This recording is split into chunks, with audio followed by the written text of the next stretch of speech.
डकैती में शामिल आरोपी का पुलिस ने किया एनकाउंटर। छत्रपति संभाजीनगर के वालूज एमआईडीसी परिसर के व्यापारी संतोष लड्डा के घर 15 मई को चोरी हुई। उस समय संतोष लड्डा अपने परिवार के साथ विदेश गए हुए थे। संतोष लड्डा का केयरटेकर बंगले में था। लुटेरों के एक गिरोह ने उनके सर पर बंदूक तान दी और उनके घर में मौजूदा सोना चांदी लूट लिया। इस डकैती में लड्डा के घर से 4 किलो सोना और 40 किलो चांदी के साथ ही नकदी भी लूट ली गई।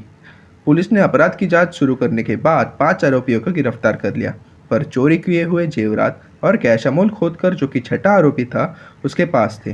पुलिस को सूचना मिली कि अमोल खोदकर वडगांव कोल्हाटी परिसर में छुपा हुआ है, जिसके चलते पुलिस की एक टीम उसे पकड़ने पहुंची, पर अमोल ने भागने का प्रयास किया और गाड़ी एक पुलिसकर्मी पर चढ़ा दी, जिसके बाद हुए मुठभेड़ में अमोल मारा गया।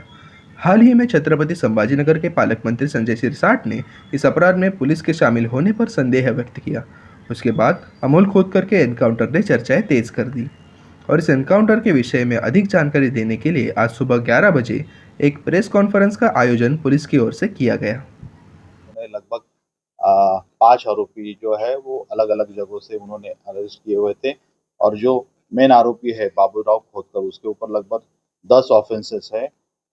उसके ऊपर डेकोटी के भी सीरियस ऑफेंसेस है और उनका साथीदार जो सुरेश गंगने है उसके ऊपर 11 ऑफेंसेस है, वो अंबेजोगाई भीड़ का है। और दूसरे आरोपी के ऊपर भी कई संगीन जो है वह गुने है दर्ज है उनके ऊपर।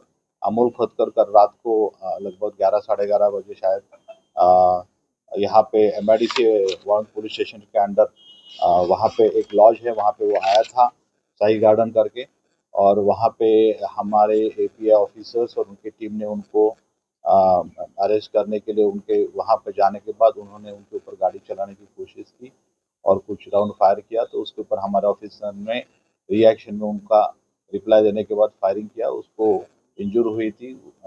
उस आरोपी को हमारे लोगों ने हॉस्पिटल घाटी हॉस्पिटल में एडमिट किया, वहाँ पे वो मृतक घोषित कर दिया गया था। इस बारे में एमआईडीसी वार्न पुलिस स्टेशन में ऑफेंस रजिस्टर है और इसमें क्राइम ब्रांच और लोकल पुलिस स्टेशन इन्वेस्टिगेशन कर रहे हैं। सोना और चांदी कितने रिकवर?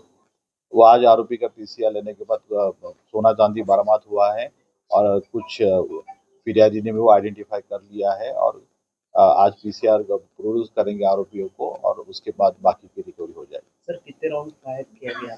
वो आगे का इन्वेस्टिगेशन की बात है।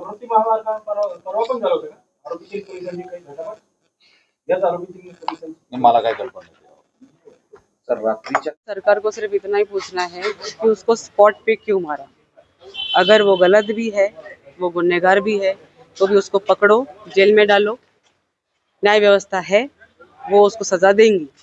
और दूसरी बात, वो अच्छा खासा बिजनेसमैन था, उसको कुछ भी जरूरत नहीं थी चोरी वोरी करने की। ये सब लोग सिर्फ बोल रहे क्योंकि उनको चाहिए रीजन कुछ तो भी उसको मारने के लिए। तो उसने ऐसा क्राइम किया था इसलिए हमने मारा।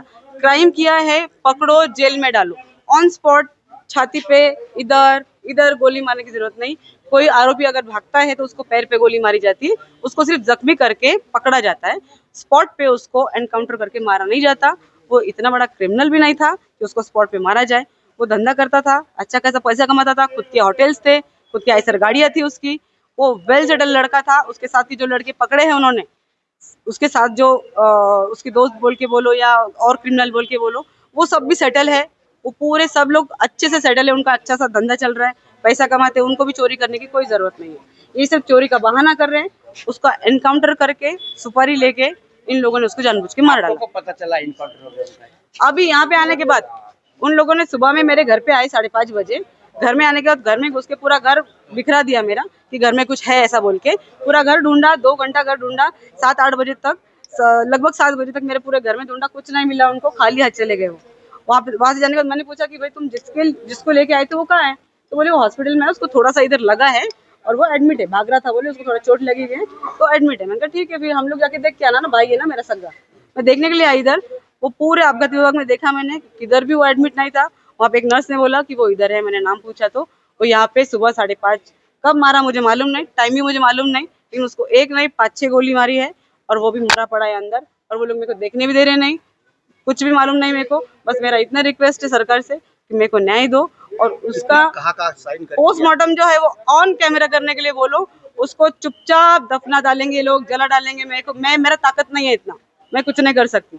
उसका ऑन कैमरा पोस्टमार्टम करो, उसको कितनी गोली लगी, कहाँ लगी, सब प्लीज देखो सब लोग। और मेरे को सिर्फ इतना ही बोलना है कि सीबीआई चौकसी करो प्लीज। दस्तखत कहाँ किया आपने क्या और पुलिस ने कहा? मेरे से प्लेन पेपर पे सया किया उन्होंने, लगभग 8 से 10 उन्होंने सिग्नेचर लिए मेरे से। किसने ली? वो जो सवेरे घर पे आए थे ऑफिसर, मैं फेस जानती नाम नहीं जानती उनका।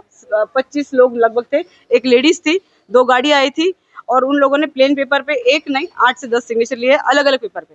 अमोल को जांच का डर था ऐसा बताया जा रहा है, इस बारे में हाँ, क्या कहेंगे आप? वो लगभग 1 महीने से मुझे बोलता था कि अगर मैं घर पे नहीं लौटा तो समझने का कि मेरे को मार डाला। मेरी सुपारी दे के रखी है, बस एक अमीर आदमी है। मैं तुमको इसलिए नहीं बोलता कि तुम्हारी जान मेरे को खतरे में नहीं डालने की। मेरे को नाम नहीं बोला था उसने, क्योंकि मैंने तुमको नाम बोला तो तुम्हारी जान भी खतरे में जाएंगी। मैं तुमको नाम नहीं बोलता हूँ, लेकिन अगर मैं वापस नहीं आया तो समझना मैं मर गया। मेरी सुपारी लगभग दे के रखी है, बहुत अमीर आदमी है, 4-5 करोड़ दे के सुपारी दे के रखी है। अब ये नहीं मालूम था कि पुलिस लोगों ने उसकी सुपारी लेके उसको मार डाला।